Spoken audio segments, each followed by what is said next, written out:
Good morning, students. So now let us continue with Act 3, Scene 2 of The Merchant of Venice. So we had finished with the explanation of the song that is played by the musicians on the instructions of Portia. Yes, so now after that song, Bassanio starts making his choice. So he moves towards those caskets and then Bassanio. So this part is missing. So just listen to me and open your books. So Bassanio, so may the outward shows be least themselves.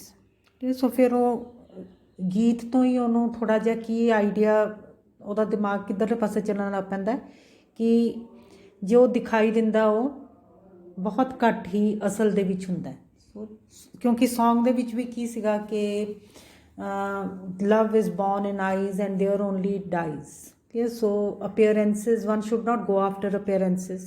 So here also Bassanio also starts thinking on the same lines. ਸੋ ਫਿਰ ਉਹ ਕੀ ਸੋਚਣ ਲੱਗ ਪੈਂਦਾ ਜਿੱਦਾਂ ਕਿ ਗੀਤ ਵਿੱਚ ਦੱਸਿਆ ਸੀ ਕਿ ਅਪੀਅਰੈਂਸ ਦੇ ਪਿੱਛੇ ਨਹੀਂ ਜਾਣਾ ਚਾਹੀਦਾ ਸੋ ਬਸੈਨੀਓ ਵੀ ਸੋ ਮੇ ਦਾ ਆਊਟਵਰਡ ਸ਼ੋਜ਼ ਬੀ ਲੀਸਟ ਦੈਮਸੈਲਵਸ ਸੋ ਵੀ ਕੀ ਕਹਿਣ ਲੱਗ ਪੈਂਦਾ ਕਿ ਜੋ ਦਿਖਾਈ ਦਿੰਦਾ ਉਹ ਅਸਲ ਦੇ ਵਿੱਚ ਨਹੀਂ ਹੁੰਦਾ the world is still deceived with ornament so ਫਿਰ ਉਹ ਕੀ ਕਹਿੰਦਾ ਕਿ ਜਿਹੜੀ ਦੁਨੀਆ ਹੈ ਉਹ ਬਹੁਤ ਵਾਰੀ ਕਿਹਦੇ ਪਿੱਛੇ ਜਾਂਦੀ ਹੈ it goes by ornament. Here it means it goes by outer appearance, by outer decoration. So ਦੁਨੀਆ ਜਿਹੜੀ ਹੈ ਉਹ ਆਮ ਤੌਰ ਦੇ ਉੱਪਰ ਜੋ ਦਿਖਾਈ ਦਿੰਦਾ ਉਹਦੇ ਪਿੱਛੇ ਹੀ ਚਲੀ ਜਾਂਦੀ ਹੈ ਜੋ ਕਿ ਅਸਲ ਵਿੱਚ ਨਹੀਂ ਹੁੰਦਾ So in law what please so tainted and corrupt but being seasoned with a gracious voice obscures the show of evil. So ਜਿਸ ਤਰ੍ਹਾਂ ਕਿ law ਦੇ ਵਿੱਚ in law what please so tainted and corrupt so even ਜਦੋਂ ਕੋਈ case ਵੀ ਅਦਾਲਤ ਦੇ ਵਿੱਚ ਪੇਸ਼ ਹੁੰਦਾ ਹੈ ਇਹ ਸੋ ਕੀ ਕਹਿੰਦਾ ਕਿ in law what plea so tainted and corrupt so ਜਿੰਨਾ ਕੋਈ ਜਿਹੜਾ ਕੇਸ ਹੁੰਦਾ ਹੈ ਜਿੰਨਾ case that is bad and dishonest is presented by the lawyer in a very attractive voice ਦੇਖੋ ਇਹਨੂੰ ਹੁਣ in the law courts ਇਹਨੇ ਕੀ ਕਿਹਾ ਹੋਇਆ in law what please so tainted and corrupt but being seasoned with a gracious voice so gracious voice ਇੱਥੇ ਕਿਹਦੀ ਹੈਗੀ ਵਕੀਲ ਦੀ ਸੋ ਕੀ ਕਹਿੰਦਾ ਕਿ ਬਹੁਤ ਵਾਰੀ ਕੀ ਹੁੰਦਾ ਕਿ ਬਹੁਤ ਹੀ ਬੇਈਮਾਨੀ ਵਾਲਾ ਕੇਸ ਹੁੰਦਾ ਪਰ ਜਿਹੜੀ ਉਹਦੀ ਜਿਹੜੀ ਅਗਲੀਨੈਸ ਹੈ ਤੇ ਜਿਹੜੀ ਬੇਈਮਾਨੀ ਹੈ ਉਹ ਕਾਹਦੇ ਕਰਕੇ ਛੁਪ ਜਾਂਦੀ ਹੈ ਕਿਉਂਕਿ ਜਿਹੜਾ ਵਕੀਲ ਹੈ ਉਹਨੂੰ ਬਹੁਤ ਹੀ ਅੱਛੀ ਆਵਾਜ਼ ਦੇ ਵਿੱਚ ਪੇਸ਼ ਕਰਦਾ ਹੈ In law, what please so tainted and corrupt, but being seasoned with a gracious voice, obscures the show of evil. Obscure means hide. So ਜਿਹੜਾ ਵਕੀਲ ਹੈ ਉਹਨੂੰ ਆਪਣੀ ਬਹੁਤ ਹੀ ਵਧੀਆ ਆਵਾਜ਼ ਨਾਲ ਤੇ ਵਧੀਆ ਆਰਗੂਮੈਂਟ ਕਰਕੇ ਉਸ ਕੇਸ ਦੀ ਜਿਹੜੀ ਬੇਈਮਾਨੀ ਹੈ ਉਹਨੂੰ ਛੁਪਾ ਦਿੰਦਾ ਹੈ In religion, what damned error, but some sober brow will bless it and approve it with the text, hiding the grossness with fair ornament. So ਇਸੇ ਤਰ੍ਹਾਂ ਦੇ ਨਾਲ religion ਦੇ ਵਿੱਚ ਵੀ sometimes the sin of an influential person, the sin of a powerful person is hidden by a person, by a clergyman here ਜਿਹੜਾ ਕਿ ਉਹਨੂੰ ਕੀ ਕਰ ਦਿੰਦਾ ਉਹਨੂੰ ਅਪਰੂਵ ਕਰ ਦਿੰਦਾ ਤੇ ਉਹਦੇ ਪੱਖ ਦੇ ਵਿੱਚ ਕੋਈ ਰਿਲੀਜੀਅਸ ਬੁੱਕ ਦੇ ਵਿੱਚੋਂ ਦੀ ਕੋਈ ਚੀਜ਼ ਕੋਟ ਕਰ ਦਿੰਦਾ ਇਹ ਸੋ ਸਿੰਪਲੀ ਉਹ ਕੀ ਕਹਿ ਰਿਹਾ ਕਿ ਕਈ ਵਾਰੀ ਜਿਹੜੇ ਬਹੁਤ ਹੀ ਤਾਕਤਵਰ ਲੋਕ ਹੁੰਦੇ ਆ ਉਹ ਕੀ ਕਰਦੇ ਆ ਦੇ do something that is very wrong ਪਰ ਉਹਨਾਂ ਦੀ ਹੈਲਪ ਕੌਣ ਕਰਦਾ ਕੋਈ ਧਾਰਮਿਕ ਬੰਦਾ ਕੋਈ ਕਲਰਜੀਮੈਨ ਕੋਈ ਚਰਚ ਵਿੱਚੋਂ ਦੀ ਕੋਈ ਹਾਈ ਅਥਾਰਟੀ ਕਲੀਅਰ ਔਰ ਉਹਨਾਂ ਨੂੰ ਜੋ ਵੀ ਉਸ ਤਾਕਤਵਰ ਵਿਅਕਤੀ ਨੇ ਸ਼ਕਤੀਸ਼ਾਲੀ ਵਿਅਕਤੀ ਨੇ ਕੀਤਾ ਹੁੰਦਾ ਉਹ ਜਿਹੜਾ ਰਿਲੀਜੀਅਨ ਵਾਲਾ ਵਿਅਕਤੀ ਹੈ ਉਹਨੂੰ ਕੀ ਕਰਦਾ ਹੈਗਾ ਉਹਦੀ ਸਾਈਡ ਲੈਂਦਾ ਅਤੇ ਕਈ ਵਾਰੀ ਰਿਲੀਜੀਅਨ ਦੇ ਵਿੱਚੋਂ ਦੀ ਕਈ ਵਾਰੀ ਕੋਈ ਧਾਰਮਿਕ ਕਿਤਾਬਾਂ 'ਚੋਂ ਕੋਈ ਐਗਜ਼ਾਮਪਲ ਵੀ ਇੱਦਾਂ ਦੀ ਕੋਟ ਕਰ ਦਿੰਦਾ ਜਿਹਦੇ ਨਾਲ ਕਿ ਉਹ ਵਾਲੀ ਜਿਹੜੀ ਉਹਨੇ ਜਿਹੜਾ ਐਕਸ਼ਨ ਕੀਤਾ ਹੁੰਦਾ ਉਹ ਸਹੀ ਸਿੱਧ ਹੁੰਦਾ ਸੋ ਦੇਖੋ ਇਹਨੂੰ there is no vice so simply but assumes some mark of virtue on its outward parts.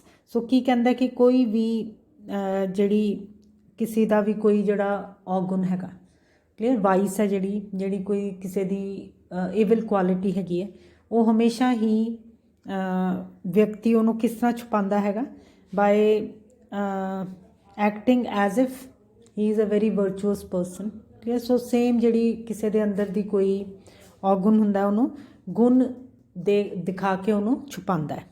So there is no vice so simple but assumes some mark of virtue on its outward parts. ਸੋ ਜਿਹੜੀ ਬੁਰਾਈ ਹੁੰਦੀ ਕਿਸੇ ਵਿਅਕਤੀ ਦੀ, ਉਹ ਉਹਨੂੰ ਕਿੱਦਾਂ ਛੁਪਾ ਲੈਂਦਾ ਹੈ, ਉਹਨੂੰ ਅੱਛਾਈ ਦੀ ਤਰ੍ਹਾਂ ਪੇਸ਼ ਕਰਕੇ। there is no vice so simply but assumes some mark of virtue on its outward parts. How many cowards whose hearts are all as false as stairs of sand wear yet upon their chins. ਸੋ ਫਿਰ ਉਹ ਕਿਹਨਾਂ ਦੀ example ਦਿੰਦਾ, ਜਿਹੜੇ ਕਿ ਵਿਅਕਤੀ ਅੰਦਰੋਂ ਦੀ ਬਹੁਤ ਹੀ ਜ਼ਿਆਦਾ ਡਰਪੋਕ ਹੈ। ਸੋ ਹੁਣ ਉਹਨੇ ਹੁਣ ਤੱਕ ਕੀ ਐਗਜ਼ਾਮਪਲਸ ਦਿੱਤੀਆਂ। ਪਹਿਲੀ ਐਗਜ਼ਾਮਪਲ ਉਹਨੇ ਕਿਹਦੀ ਦਿੱਤੀ ਹੈ ਕਿ ਜਿਹੜੇ ਅਦਾਲਤਾਂ ਦੇ ਵੀ ਜਿਹੜੇ ਕੇਸ ਪੇਸ਼ ਹੁੰਦੇ ਹੈ, ਫਿਰ ਉਹ ਕਈ ਵਾਰੀ ਬਹੁਤ ਹੀ ਜ਼ਿਆਦਾ ਕਰਪਸ਼ਨ ਵਾਲੇ ਕੇਸਿਸ ਹੁੰਦੇ ਹੈ, ਜਿਨ੍ਹਾਂ ਵਿੱਚ ਕਿ ਜਿਹੜਾ ਵਿਅਕਤੀ ਹੁੰਦਾ ਉਹਦੀ ਜਿਹੜੀ ਬਹੁਤ ਹੀ ਉਹਦਾ ਮਾੜਾ ਚਰਿੱਤਰ ਅਤੇ ਉਹਦੀ ਕਰਪਸ਼ਨ ਸਾਹਮਣੇ ਆਉਣੀ ਹੁੰਦੀ ਹੈ, ਪਰ ਜਿਹੜਾ ਵਕੀਲ ਆ ਉਹਨੂੰ ਇਸ ਤਰ੍ਹਾਂ ਪੇਸ਼ ਕਰਦਾ ਕਿ ਉਹ ਜਿਹੜੀ ਉਸ ਵਿਅਕਤੀ ਦੀ ਸਾਰੀ ਬੇਈਮਾਨੀ ਹੈ, ਜਿਹੜਾ ਉਹਦਾ ਭ੍ਰਿਸ਼ਟਾਚਾਰ ਆ, ਛੁਪ ਜਾਂਦਾ ਹੈ। ਇਸੇ ਤਰ੍ਹਾਂ ਦੇ ਨਾਲ ਕਈ ਵਾਰੀ ਕੋਈ ਤਾਕਤਵਰ ਵਿਅਕਤੀ ਬਹੁਤ ਜ਼ਿਆਦਾ ਖਰਾਬ ਕੰਮ ਕਰਦਾ ਤਾਂ ਉਹ ਜਿਹੜਾ ਕੋਈ ਵੀ ਉਹ ਕਈ ਵਾਰੀ ਧਰਮ ਦਾ ਸਹਾਰਾ ਲੈਂਦਾ ਅਤੇ ਕੋਈ ਧਾਰਮਿਕ ਵਿਅਕਤੀ ਆ ਕੇ ਉਹਦੇ ਉਸ ਖਰਾਬ ਕੰਮ ਨੂੰ ਜਸਟੀਫਾਈ ਕਰ ਦਿੰਦਾ, ਛੁਪਾ ਜਾਂਦਾ ਅਤੇ ਉਹਦੀ ਸਾਈਡ ਲੈ ਜਾਂਦਾ ਹੈ। ਸੋ ਇਸੇ ਤਰ੍ਹਾਂ ਦੇ ਨਾਲ ਉਹ ਫਿਰ ਨੈਕਸਟ ਕੀ ਕਹਿੰਦਾ ਕਿ ਜਿਹੜੇ ਵੀ ਔਗੁਣ ਹੁੰਦੇ ਆ ਉਹ ਤਕਰੀਬਨ ਅੱਛਾਈ ਦੇ ਹੇਠਾਂ ਛੁਪੇ ਹੁੰਦੇ ਆ। How many cowards whose hearts are all as false as stairs of sand wear yet upon their chins. ਸੋ ਬਹੁਤ ਜਿਹੜੇ ਡਰਪੋਕ ਲੋਕ ਹੁੰਦੇ ਆ, ਕਲੀਅਰ, ਉਹ ਕੀ ਕਰਦੇ ਆ, ਦੇ ਵੀਅਰ ਅਪੋਨ ਦੇਅਰ ਚਿਨਸ। ਸੋ ਬਹੁਤ ਵਾਰੀ ਉਹਨਾਂ ਨੇ ਆਪਣੀ ਅਪੀਅਰੈਂਸ ਇੱਦਾਂ ਦੀ ਬਣਾਈ ਹੁੰਦੀ ਹੈ ਕਿ ਉਹ ਕੀ ਲੱਗਦੇ ਹੈ, they look clear because of their beards they seem to be very brave people. So ਦੇਖੋ ਇਹਨੂੰ, there is how many cowards whose hearts are all as false as stairs of sand wear yet upon their chins the beards of Hercules and frowning Mars. Mars is the god of war. ਸੋ ਬਹੁਤ ਵਾਰੀ ਇਹ ਲੋਕ ਜਿਹੜੇ ਹੁੰਦੇ ਆ, ਇਹਨਾਂ ਨੇ ਆਪਣੀ ਅਪੀਅਰੈਂਸ ਦੇ ਨਾਲ ਅਪੀਅਰੈਂਸ ਇੱਦਾਂ ਦੀ ਬਣਾਈ ਹੁੰਦੀ ਹੈ ਕਿ ਆਪਣੇ ਜਿਹੜੇ ਔਗੁਣ ਹੁੰਦੇ ਆ ਉਹ ਛੁਪਾਏ ਹੁੰਦੇ ਆ।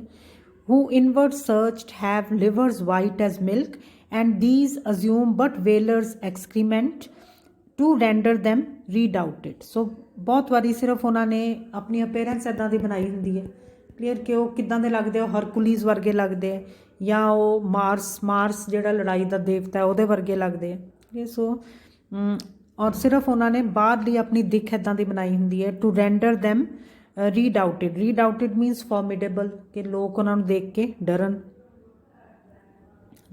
ਸੋ ਇੱਥੇ ਉਹ ਕੀ ਕਹਿ ਰਿਹਾ ਕਿ ਬਹੁਤ ਵਾਰੀ ਜਿਹੜੇ ਲੋਕ ਹੁੰਦੇ ਉਹਨਾਂ ਨੇ ਅਪੀਅਰੈਂਸ ਆਪਣੀ ਇੱਦਾਂ ਦੀ ਬਣਾਈ ਹੁੰਦੀ ਹੈ that they appear to be very brave and formidable, but in reality they are cowards from the inside. Look on beauty and you shall see it is purchased by the weight. ਸੋ ਪਹਿਲਾਂ ਉਹਨੇ ਕਿਹਦੀ ਗੱਲ ਹੁਣ ਕੀਤੀ ਸੀ, ਬਹਾਦਰ ਵਿਅਕਤੀ ਦੀ। ਕਈ ਵਿਅਕਤੀ ਉਹ ਕੀ ਕਹਿੰਦਾ ਕਿ ਉਹਨਾਂ ਨੇ ਕਿਉਂਕਿ ਆਪਣੀ ਬੀਅਰਡ ਇੱਦਾਂ ਦੀ, ਦਾੜੀ ਇਸ ਤਰ੍ਹਾਂ ਦੀ ਉਗਾਈ ਹੁੰਦੀ ਹੈ ਕਿ ਉਹ ਕੀ ਲੱਗਦੇ ਹੈਗੇ, ਉਹਨਾਂ ਨੇ ਆਪਣੀ ਦਿੱਖ ਇੱਦਾਂ ਦੀ ਬਣਾਈ ਹੁੰਦੀ ਹੈ that they appear to be very brave. So in the same way ਅਸਲ 'ਚ ਉਹ ਬਹੁਤ ਡਰਪੋਕ ਹੁੰਦੇ। Look on beauty and you, ਫਿਰ ਹੁਣ ਕਿਹਦੀ ਐਗਜ਼ਾਮਪਲ ਦੇ ਰਿਹਾ, beautiful women the.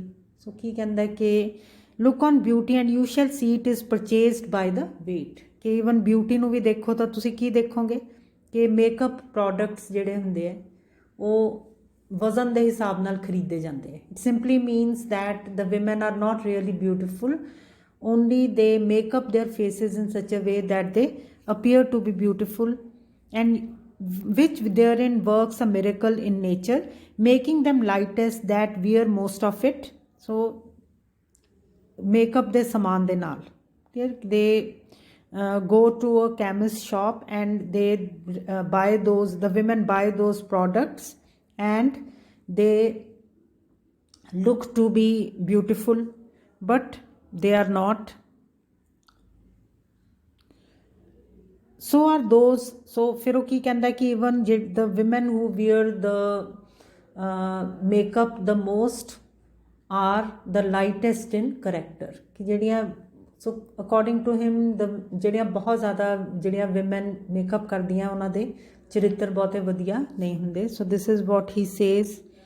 So are those crisp snaky golden locks which make such wanton gambols with the wind upon supposed fairness, often known to be the dowry of a second head, the skull that bred them in the sepulchre.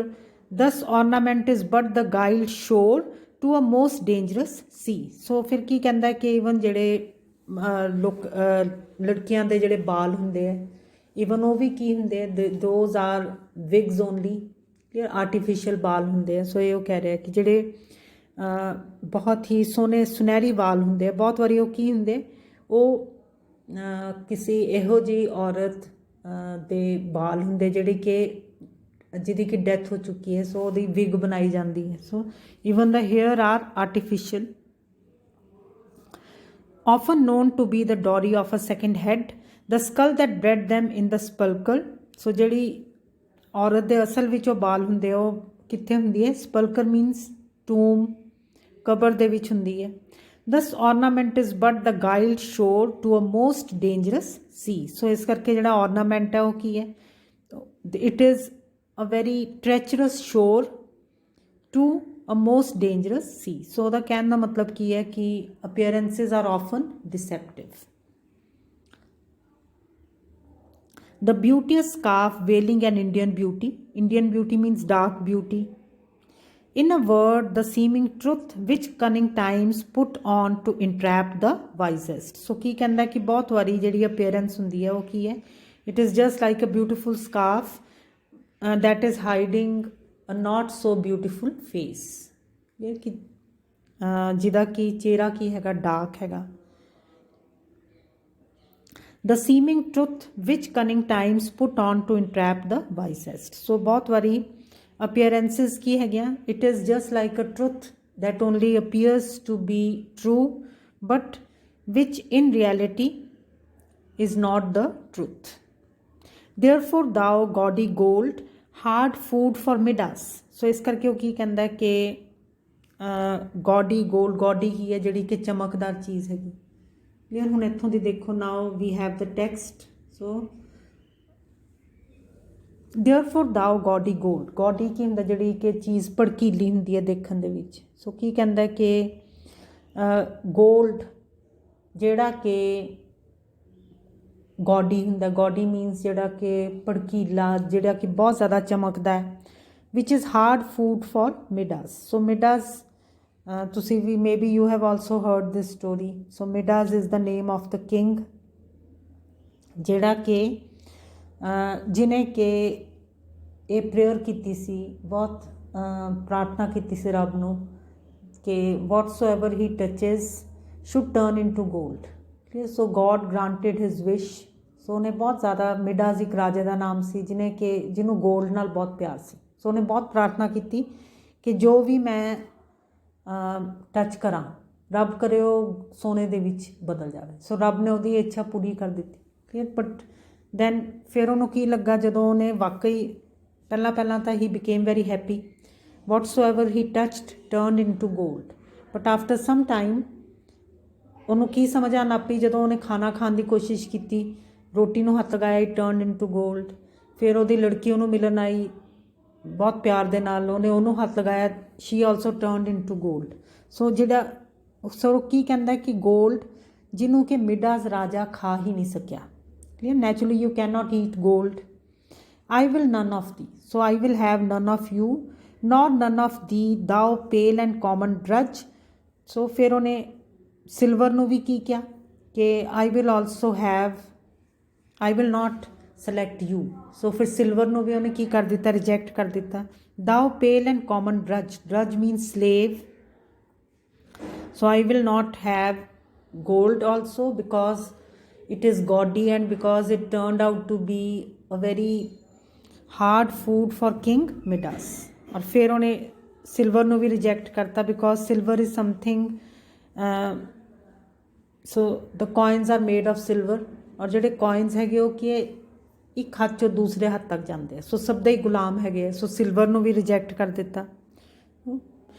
But thou meager lead, which rather threatenest than dost promise aught. Aught means something. Thy paleness moves me more than eloquence, and here choose I, joy be the consequence. So फिर वो की कहता है कि ना मैं gold ਨੂੰ choose ਕਰਨਾ ਹੈ, ਨਾ ਹੀ ਮੈਂ ਸਿਲਵਰ ਨੂੰ ਚੂਜ਼ ਕਰਨਾ ਹੈ, ਕਿਉਂਕਿ ਸਿਲਵਰ ਕੀ ਹੈਗਾ, silver is something very common and it goes from one hand to another. ਪਰ ਕਿਨੂੰ ਚੂਜ਼ ਕਰਨ ਬਾਰੇ ਸੋਚ ਰਿਹਾ, ਲੈਡ ਨੂੰ. ਕਲੀਅਰ, ਹਾਲੇ ਕਿ ਲੈਡ ਜਿਹੜਾ ਉਹ ਧਮਕੀ ਜ਼ਿਆਦਾ ਦੇ ਰਿਹਾ, ਕਲੀਅਰ, ਕਿਉਂਕਿ ਲੈਡ ਦੇ ਉੱਪਰ ਕੀ ਲਿਖਿਆ ਹੋਇਆ, that whosoever chooses me shall first put at risk whatsoever he has.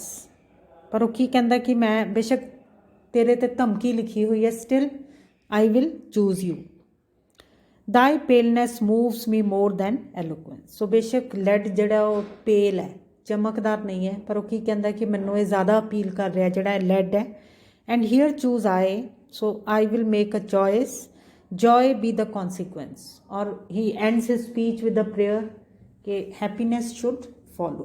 Clear, ਕਿ ਜੋ ਵੀ ਮੈਂ ਕਰ ਰਿਹਾ ਉਹਦੀ ਰੱਬ ਕਰੇ ਉਹਦੀ ਜਿਹੜੀ ਰਿਜ਼ਲਟ ਹੈ ਉਹ ਕੀ ਹੋਵੇ, ਹੈਪੀਨੈਸ ਹੋਵੇ.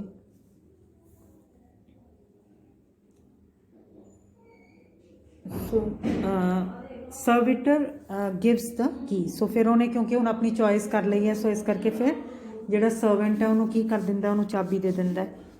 Portia aside. ਸੋ ਪੋਰਸ਼ੀਆ ਹੁਣ ਕਿਉਂਕਿ ਪੋਰਸ਼ੀਆ ਨੂੰ ਸੱਚਾਈ ਪਤਾ ਹੈਗੀ, ਸੋ ਇਸ ਕਰਕੇ ਹੁਣ ਉਹ she is very happy right now. So Portia aside, how all the other passions fleet to air as ਡਾਊਟਲੈਸ thoughts and rash embraced despair. So ਫਿਰ ਉਹ ਕੀ ਕਹਿੰਦੀ ਹੈ ਕਿ ਜਿਹੜੀਆਂ ਸਾਰੀਆਂ ਮੇਰੀਆਂ ਫੀਲਿੰਗਸ ਹੈ, ਜਿਹੜੀਆਂ ਮੇਰੀਆਂ ਡਰ ਵਾਲੀਆਂ ਫੀਲਿੰਗਸ ਸੀਗੀਆਂ, ਡਿਸਪੇਅਰ ਵਾਲੀਆਂ, ਜਿਹੜਾ ਮੈਨੂੰ ਸ਼ੱਕ ਹੋ ਰਿਹਾ ਸੀਗਾ maybe Bassanio will not win, ਔਰ ਜਿਹੜੀ ਮੈਂ ਐਵੇਂ ਆਪਣੀ ਉਮੀਦ ਗਵਾਈ ਹੋਈ ਸੀਗੀ. So now they all these feelings have now they have fled to air. So doubt, ਜਿਹੜਾ ਮੇਰੇ ਮਨ 'ਚ ਸ਼ੱਕ ਸੀਗਾ, ਡਿਸਪੇਅਰ ਸੀ, ਇਹ ਸਾਰੀਆਂ ਚੀਜ਼ਾਂ ਹੁਣ ਕੀ ਹੋ ਗਈਆਂ, ਹਵਾ ਹੋ ਗਈਆਂ. And shuddering fear and green eyed jealousy. So ਜਿਹੜੀ ਮੇਰੇ ਮਨ ਦੇ ਵਿੱਚ ਇੱਕ ਡਰ ਸੀਗਾ ਉਹ ਵੀ ਚਲਾ ਗਿਆ, ਹਵਾ ਹੋ ਗਿਆ, ਜੈਲਸੀ ਵੀ ਹਵਾ ਹੋ ਗਈ. ਕਲੀਅਰ. ਸੋ ਹੁਣ ਕਿਉਂ ਇਸ ਤਰ੍ਹਾਂ ਹੋ ਰਿਹਾ, because she knows that Bassanio has made the right choice. So ਫਿਰ ਉਹ ਹੁਣ ਬਸੈਨੀਓ ਨੇ very intelligently he has made that choice. So ਉਹਨੇ ਕੀ ਕਿਹਾ ਹੈ ਕਿ ਨਾ ਤਾਂ ਮੈਂ ਸੋਨੇ ਦੇ ਪਿੱਛੇ ਜਾਣਾ ਹੈ, ਨਾ ਮੈਂ ਸਿਲਵਰ ਦੇ ਪਿੱਛੇ ਜਾਣਾ ਹੈ, ਕਲੀਅਰ, ਮੈਂ ਲੈਡ ਨੂੰ ਚੁਣਨਾ ਹੈ. ਕਲੀਅਰ. ਸੋ ਮੈਨੀ ਕ੍ਰਿਟਿਕਸ ਸੇ ਕਿ ਜਿਹੜਾ ਪੋਰਸ਼ੀਆ ਦਾ ਗੀਤ ਸੀਗਾ ਉਹਨੇ ਉਹਨੂੰ ਹਿੰਟ ਦਿੱਤਾ ਬਹੁਤ ਵੱਡਾ, ਜਿਹੜਾ ਕਿ Portia should not have given that hint. Clear. ਪਰ ਪੋਰਸ਼ੀਆ ਨੇ ਉਹਨੂੰ ਕਿਸ ਤਰ੍ਹਾਂ ਦਾ ਹਿੰਟ ਦਿੱਤਾ ਗੀਤ ਦੇ ਥਰੂ, ਦੈਟ ਅਪੀਅਰੈਂਸਿਸ ਆਰ ਡਿਸੈਪਟਿਵ. ਸੋ ਕੁਛ ਜਿਹੜੇ ਆਲੋਚਕ ਹੈ ਉੱਦਾਂ ਕਹਿੰਦੇ. ਸੋ ਇਹਨੂੰ ਦੇਖੋ ਹੁਣ. So Portia aside, how all the other passions fleet to air as doubtless. So ਫਿਰ ਉਹ ਕੀ ਕਹਿੰਦੀ ਹੈ ਕਿ ਸਭ ਕੁਛ ਹੁਣ ਜਿਹੜਾ ਹੈਗਾ ਉਹ ਹਵਾ ਹੋ ਗਿਆ. ਉਹ ਲਵ ਬੀ ਮੋਡਰੇਟ, ਕਿਉਂਕਿ ਉਹਨੂੰ ਸੱਚਾਈ ਪਤਾ, ਇਸ ਕਰਕੇ now she is very happy ਕਿ ਹੀ has made the right choice. ਉਹ ਲਵ ਬੀ ਮੋਡਰੇਟ, ਐਲੇ दाई ਐਕਸਟਸੀ ਇਨ ਮੈਜਰ ਰੇਨ दाई ਜੋਏ. ਕਿਉਂਕਿ ਉਹਨੂੰ ਪਤਾ ਸੀ ਕਿ ਰਾਈਟ ਕਾਸਕੇਟ ਕਿਹੜਾ ਹੈ. ਸੋ ਕੀ ਕਹਿੰਦੀ ਹੈ ਕਿ ਖੁਸ਼ੀ ਇੰਨੀ ਜ਼ਿਆਦਾ ਨਾ ਮੇਰੇ ਉੱਪਰ ਬਰਸ. ਰੇਨ दाई ਜੋਏ, ਸਕੈਂਡ ਦ ਸਕਸੈਸ, ਕਿ ਬਹੁਤ ਜ਼ਿਆਦਾ ਖੁਸ਼ੀ ਹੋ ਰਹੀ ਹੈ, ਸੋ ਇੰਨੀ ਖੁਸ਼ੀ ਉਹ ਤੋਂ ਸਹਾਰੀ ਨਹੀਂ ਜਾ ਰਹੀ. I feel too much thy blessing, make it less for fear I surfeit, ਕਿ ਕਿਤੇ ਜ਼ਰੂਰਤ ਤੋਂ ਜ਼ਿਆਦਾ ਹੀ ਨਾ ਹੋ ਜਾਵੇ ਖੁਸ਼ੀ. ਸੋ ਇਸ ਕਰਕੇ now she is very happy because there are only 3 caskets and naturally she knows ਕਿ ਜਿਹੜੀ ਉਹਦੀ ਪਿਕਚਰ ਹੈ ਉਹ ਕਿਹਦੇ ਵਿੱਚ ਹੈਗੀ, ਲੈਡਨ ਕਾਸਕੇਟ ਦੇ ਵਿੱਚ. ਸੋ Bassanio, what find I here. ਸੋ ਫਿਰ ਉਹ ਬਸੈਨੀਓ ਕੀ ਕਹਿੰਦਾ ਕਿ ਮੈਨੂੰ ਇੱਥੇ ਕੀ ਲੱਭਿਆ, ਓਪਨਿੰਗ ਦ ਲੈਡਨ ਕਾਸਕੇਟ. ਸੋ ਫਿਰ ਉਹ ਲੈਡਨ ਕਾਸਕੇਟ ਦੇਖਦਾ ਹੈ. ਫਿਰ ਪੋਰਸ਼ੀਆਸ ਕਾਊਂਟਰਫੀਟ. ਸੋ ਫਿਰ ਉਹ ਕੀ ਕਹਿੰਦਾ ਕਿ ਇਹ ਤਾਂ ਬਿਊਟੀਫੁਲ ਪੋਰਸ਼ੀਆ ਦਾ ਇਹ ਪੋਰਟਰੇਟ ਹੈਗਾ। So now I make an end, so I will continue with this only.